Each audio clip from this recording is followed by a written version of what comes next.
bonjour Henriette Bernier. Bonjour.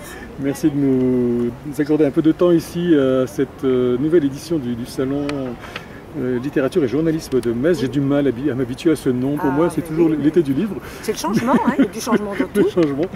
Vous publiez cette année aux presses de la Cité Le Bon Numéro. C'est votre combienième ouvrage? C'est mon 18e. 18e déjà. Eh oui, déjà, en 21 ans. Ça fait un rythme, un bon rythme. À peu près un par an. Oui, à peu près un par an. C'est pas quelque chose d'obligatoire, hein, le rythme, mais ça se fait comme ça tout naturellement. Oui, c'est devenu une habitude. Vous écrivez tout le temps. Vous me disiez que vous étiez déjà en train de préparer le prochain, alors que le bon numéro vient de paraître aux presses de la Cité. Il vient de paraître, il est paru en septembre de l'année dernière. Septembre de l'année dernière, donc il est logique que j'en ai commencé un autre. Après l'écriture, quand j'ai terminé un roman, bon, il y a un petit moment de décompression quand même, hein, mais en général, je m'y remets assez vite. Il y a toujours un temps de latence entre deux ouvrages, parce que je connais beaucoup d'auteurs, notamment aux presses de la Cité d'ailleurs, et notamment dans cette collection Terre de France, qui souvent ont plusieurs ouvrages en même temps. Ah, je ne peux pas. Je pense à Gilles Laporte, par exemple, qui vient de publier un livre sur lequel il travaillait depuis 4 ans, alors qu'il en a publié d'autres depuis. Non, moi c'est vraiment au coup par coup, mais il m'arrive quelquefois, pendant que j'écris un roman, d'avoir une idée que je ne peux pas utiliser dans ce roman, mais qui pourra faire quelque chose plus tard. Mais je ne m'y mets pas tout de suite. Et mon raisonnement est le suivant. Je me dis, si l'idée est vraiment intéressante, elle me restera. Si je l'oublie, ça veut dire que ça n'était pas suffisamment intéressant. Mais je ne pourrais pas. Je comprends que certaines personnes le fassent, mais moi j'en serais totalement incapable. Alors vos romans, généralement, ont leur intrigue en Meuse, qui est à la fois votre terre de naissance et de résidence. Oui, c'est parce que j'utilise un terroir que je connais et que j'aime, mais la Meuse ne sert que de support géographique à mes romans, c'est-à-dire que les intrigues qui s'y nouent, les aventures que j'y fais vivre, auraient pu, pour la plupart de mes romans, avoir lieu dans d'autres régions. À part, j'en ai écrit 2 qui se passaient spécifiquement à Verdun, parce que c'était à partir de faits divers qui avaient eu lieu à Verdun, mais pour les autres, ça pourrait se passer dans n'importe quelle région. Le terroir n'est qu'un support. Est-ce qu'il y a une période aussi de l'histoire que vous affectionnez particulièrement? Parce que je m'aperçois que certains de vos ouvrages ont lieu dans les années 30 à 50. Est-ce que c'est une période qui vous intéresse plus que d'autres? Oui, moi je suis née en 37, donc les années 50, 60 et avant, c'est mon enfance, ma jeunesse, dont j'ai beaucoup de souvenirs. Et je pense aussi, je trouve aussi que dans la façon d'être, dans la façon de vivre des gens, j'y trouve des choses intéressantes, des rapports humains, des façons de travailler, la manière dont l'instruction a été donnée aux enfants. Donc ce n'est pas une nostalgie de cette époque, mais j'y trouve parfois des choses intéressantes. Donc certains de mes romans sont cantonnés dans une période un peu ancienne, d'autres ils prennent naissance et vont plus loin. Ça dépend des sujets. Alors une chose récurrente également, c'est que je trouve que souvent vos personnages, les personnages que vous nous présentez sont un peu frustres de prime abord, peut-être un peu renfermés, voire antipathiques parfois, alors qu'au fond d'eux-mêmes, ils ont souvent un cœur énorme et ça on le découvre au fil des pages. Justement, c'est à cause de cette dualité que ces gens-là sont intéressants. Parce que moi je pense, je ne sais pas si j'ai raison, mais c'est ma pensée intime, que ça n'existe pas, ou alors c'est très rare, des gens qui sont entièrement mauvais, ou alors complètement et toujours bons. Souvent une forme de dualité quand même chez les gens.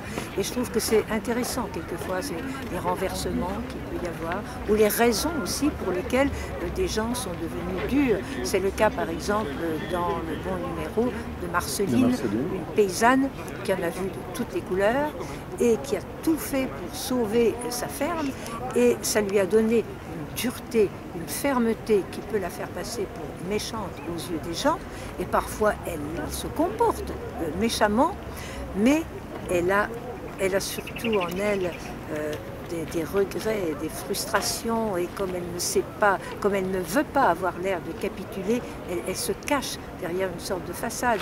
Et ces personnages comme ça qui sont dans la dualité personnalité, moi, m'intéresse beaucoup. Oui, vous dites d'elle, elle n'est pas méchante, Marceline, mais les années, les épreuves et la vie l'ont rendue méfiante. Elle s'est endurcie aussi à la suite du décès de son mari. Oui, oui, oui, et de la difficulté aussi à conserver sa ferme, parce que des gens auraient bien voulu, sous prétexte de l'aider, la spolier dans son bien qu'elle avait eu tant de mal à garder. Hein. Donc, le caractère, bien sûr, on a tous peut-être une certaine prépension, un certain caractère quand on vient au monde, mais le caractère se forge aussi, je pense, à travers ce que l'on vit et ce que l'on subit. Alors Marceline, dans son village meusien où elle est restée après le décès de son mari avec son grand-fils, Oui. On la surnomme la sentinelle, c'est ce que vous Oui. dites, toujours prompte à dégainer ses jumelles. Et oui, mais ça justement, l'histoire des jumelles, j'ai inventé ça pour humaniser Marceline. Oui. Parce que un soldat qui a vu son mari tué a récupéré des jumelles et après la guerre, il les a apportées à Marceline en souvenir et il lui a raconté comment son mari était mort. Et les jumelles, elle les a prises en main et c'est tout ce qui lui reste de son mari. Et à travers ça, quand elle a ces jumelles qu'il a touchées, lui, avec ses mains, quand elle les a dans ses propres mains, elle lui parle. C'est le contact, à travers ça, elle a un contact avec lui. Et quand elle lui parle, elle fond parfois, elle lui confie des choses qu'elle ne dirait pas aux autres. Donc c'est son côté, c'est sa façon à elle d'avoir encore quand même du sentiment que j'ai essayé de traduire avec cette histoire des jumelles. Et alors dans ce quotidien un petit peu banal quand même de Marceline, un bouleversement va arriver, quelqu'un qui vient de l'Est pour travailler. Un peu étonnant de sa part. Il y a eu en effet une immigration ukrainienne et moi je connais personnellement une femme, c'est une amie dont la maman est venue travailler dans une ferme en Meuse dans les années 30. Les hommes venaient eux dans l'industrie, dans la métallurgie, mais les femmes en général elles n'avaient pas de métier, donc elles devenaient bonnes de ferme. Et Marceline,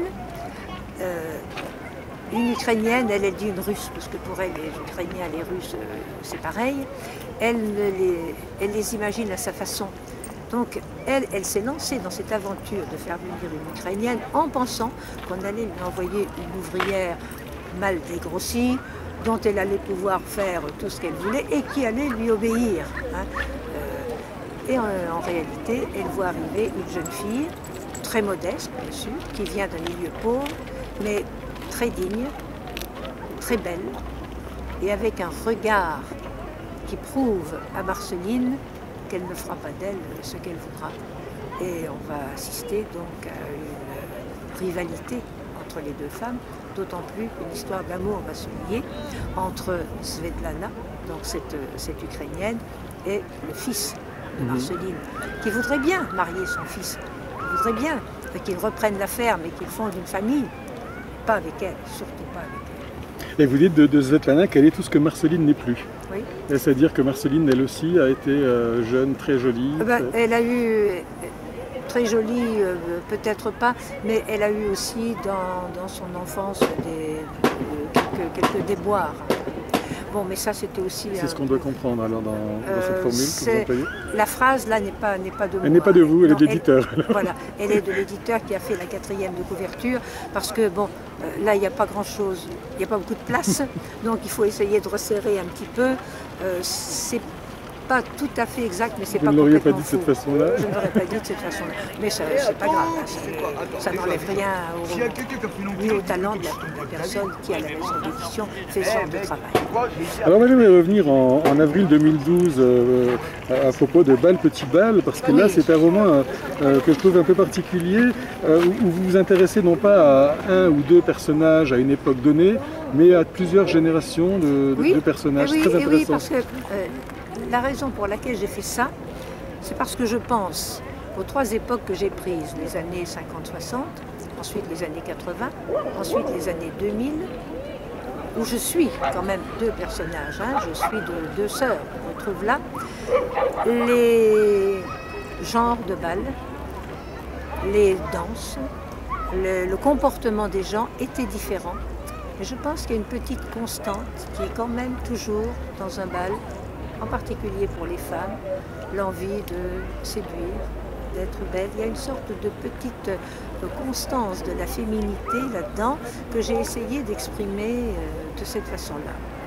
Et là, on retrouve vraiment l'esprit, l'ambiance dans ce livre, c'est vrai, de ces petits bals que moi j'ai mal connus parce que enfant, j'en ai encore vu quelques-uns, le 14 juillet notamment, mais on pense au flonflon, on pense à ces petites lanternes accrochées, les lampions, oui. Tout ça, ça n'existe plus et on le retrouve dans cet ouvrage.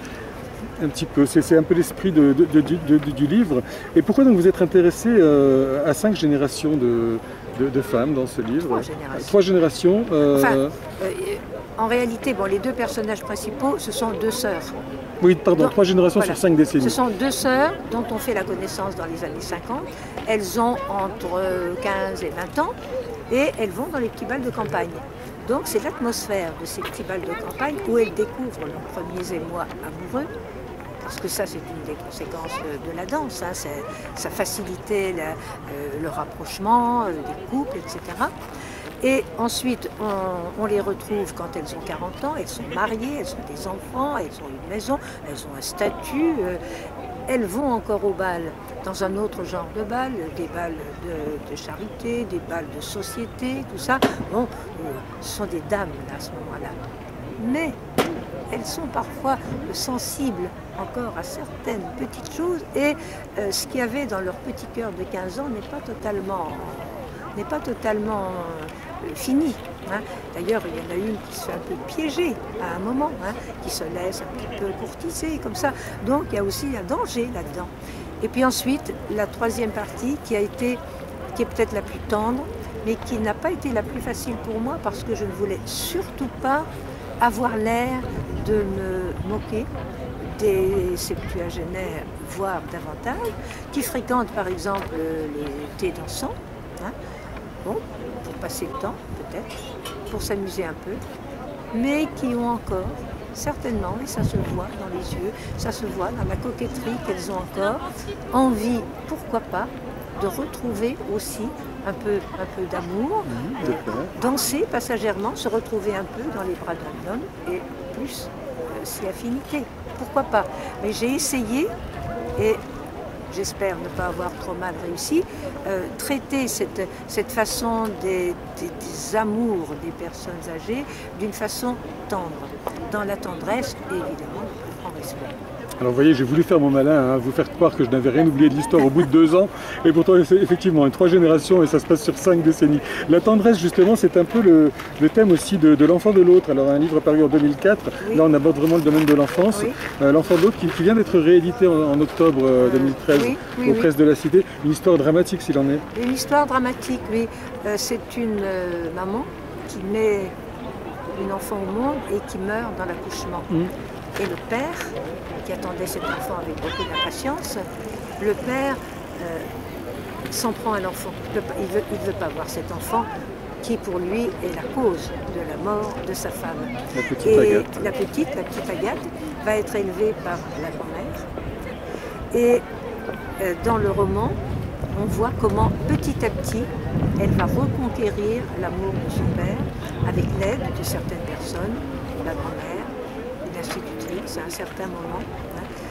Et aussi certains événements, par exemple il y a un événement qui se passe pendant la guerre où le père comprend à ce moment-là sa fille et voit tout ce qu'il n'a pas fait pour elle. Là vous sondez vraiment les sentiments des gens, comment est-ce qu'un père, une mère ou un père peuvent accepter de telles conditions simplement... Mais ça se voit de temps en temps, ça se voit de temps en temps. Il y a parfois des enfants qui sont...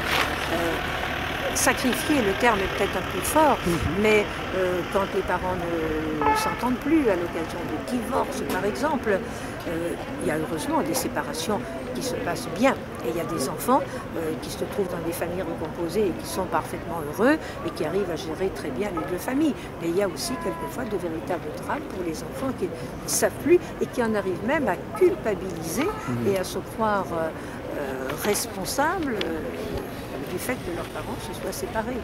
Alors la petite Agathe, on l'a confiée à sa grand-mère. Comment est-ce qu'une enfant peut se développer correctement en vivant ce genre en se sachant peut-être pas aimée par son nouveau papa qui en fait ne l'aime même pas? Mais je crois que les épreuves donnent aux enfants une certaine force. Une certaine force. Bon, les enfants sont petits, on a tendance à croire qu'ils sont fragiles, mais les enfants sont capables de comprendre et de supporter pas mal de choses. Et là, Agathe, elle n'a jamais désespéré. Elle a toujours pensé qu'elle retrouverait son père. Et finalement, cette ténacité a été récompensée. Et puis plus loin, donc, dans l'histoire, Étienne, on va le retrouver. Agathe va partir un peu à la recherche de ce père qui n'a pas été présent. Oui. Ils vont donc se retrouver pendant la guerre, pendant l'évacuation, parce que Agathe va sauver un demi-petit frère sous la mitraille. Voilà. Et la suite, ce sera donc à découvrir. Alors, le père va voir la véritable valeur de sa fille, qui n'a pas hésité à aller secourir son frère alors qu'elle prenait un risque, elle aussi. À découvrir la suite ça, donc romans, dans L'Enfant de l'autre, mais oui, L'Enfant de l'autre, réédité récemment, en octobre 2013 aux Presses de la Cité, dans la collection Terre de France. Je rappelle également Bal Petit Bal en avril 2012 et le bon numéro, le dernier paru en septembre dernier. Toujours dans la collection Terre de France des Presses de la Cité, et vous nous annoncez déjà donc un nouveau roman en cours d'écriture qui sera achevé d'ici quelques mois, peut-être. Oui, qui paraîtra vraisemblablement en janvier. Il y a toujours une sortie en janvier, là, et je pense que je serai prête pour ce moment-là. Bon, mais écoutez, on se revoit donc. Mais voilà, tout de suite le après le mois de juin. synopsis est adopté et accepté et tout. Donc. Il n'y a pas de raison que ce ne le soit pas. Ah, on ne sait jamais. Et c'est pas parce qu'on est auteur maison mais qu'il faut se croire tout permis. Hein. Bien sûr, moi ça fait longtemps maintenant que je suis aux presses, je me fais confiance, mais chaque sujet est quand même examiné. Il ne s'agit pas non plus de faire n'importe quoi sous prétexte qu'on en a déjà fait beaucoup d'autres auparavant. Il y a quand même une exigence de qualité.